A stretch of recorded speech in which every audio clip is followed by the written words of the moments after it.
আসসালামু আলাইকুম গাইজ, আশা করছি সবাই ভালো আছেন। আপনাদের দয়ায় আমিও ভালো আছি। চলে আসলাম নতুন আরেকটা ভিডিওর সঙ্গে। তো আজকে রান্নার ভিডিও হবে। এই যে এখানে দেখতেছেন, এখানে আমি কাতলা মাছ নিয়েছি। আজকে কাতলা মাছের কালিয়া রান্না করব আমি।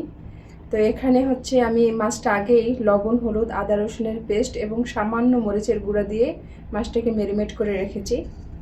আর এই কাতলা মাছের কালিয়াটা রান্না করার জন্য যে যে মশলাগুলো লাগবে এগুলো আমি একটু দেখিয়ে দিচ্ছি। এখানে নিয়েছি আমি জিরে গুঁড়ো, এখানে হলুদ গুঁড়ো, এখানে ধনে গুঁড়ো, এখানে লবণ। আর এখানে যে মাংসতে আমরা মশলা দেই সেই আস্ত মশলাগুলো আমি এক টুকরো দুই টুকরো এভাবে করে নিয়েছি।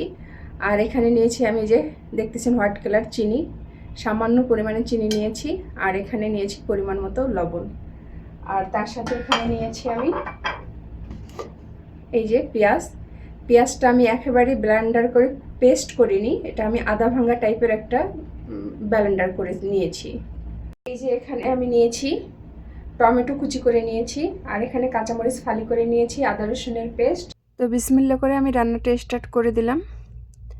প্রথমে আমি ফ্রাই প্যানে পরিমাণ মতো তেল দিয়ে নিয়েছি, তেলটা গরম হয়ে গিয়েছে। এখন আমি এক এক করে সব মাছগুলো দিয়ে দিব। মাছগুলো হালকা ফ্রাই করে নিব আমি। তো মাছগুলো আমি উল্টায় পাল্টায় ফ্রাই করে নিই। তো এই যে দেখেন গাইস, মাছটা আমি দুই পাশে উল্টা উল্টি করে ভেজে নিয়েছি লাল করে। মাছ ভাজা যে অবশিষ্ট তেলটা আছে এটাতে আমি বাকি রান্নাটা কমপ্লিট করব। এজন্য সর্বপ্রথম আমি আস্ত মশলাগুলো দিয়ে নিচ্ছি,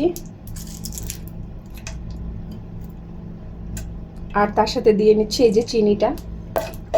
মশলাগুলো একটু ভেজে নিলাম। এখন আমি দিয়ে দিচ্ছি এই যে পেঁয়াজটা যে আদা ভাঙা করে ব্লেন্ড করে নিয়েছি সেই পেঁয়াজটা দিয়ে দিলাম।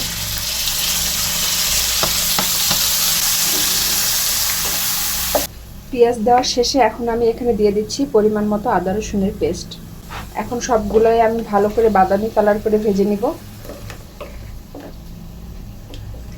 তো দেখতেই পাচ্ছেন পেঁয়াজটা আমি হালকা কষিয়ে নিয়েছি। এখন এখানে আমি মরিচ ফালি দিয়ে দিলাম পরিমাণ মতো।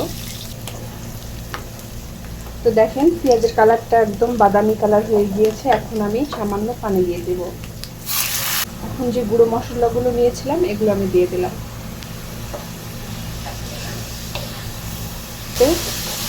এখন পেঁয়াজ, মরিচ, গুঁড়ো মশলা সবগুলো একসাথে আমি ভালো করে আরেকটু কষিয়ে নিব। যে অপর সাইডের চুলায় দেখতে পাচ্ছেন বেগুন ভাজতেছিলাম। আসলে সব রান্নাগুলো দেখাতে গেলে ভিডিওটা অনেক লং হয়ে যায়, আর এত সময় আমাদের কারোই নাই। এই জন্য যত শর্ট ভিডিও করা যায় আর কি। তো এই যে সব মশলাগুলো আমি ভালো মতো কষিয়ে নিয়েছি। এখন আমি একটা একটা করে সব মাছগুলো বসিয়ে দেব।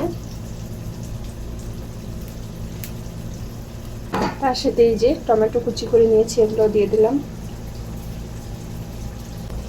এখন মশলার সাথে মাছটা আমি ভালো করে একটু নাড়াচাড়া করে ঢেকে দেব লো হিটে।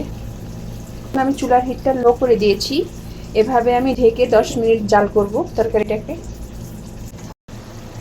তো এই যে গাইস দেখতেই পাচ্ছেন কাতলা মাছের কালিয়াটা আমার রান্না করা প্রায় শেষের দিকে। এখন আমি এখানে কয়েক টুকরো কাঁচামরিচের ফালি দিয়ে দিলাম, আর অল্প একটু জিরার গুঁড়ি দিয়ে দিব।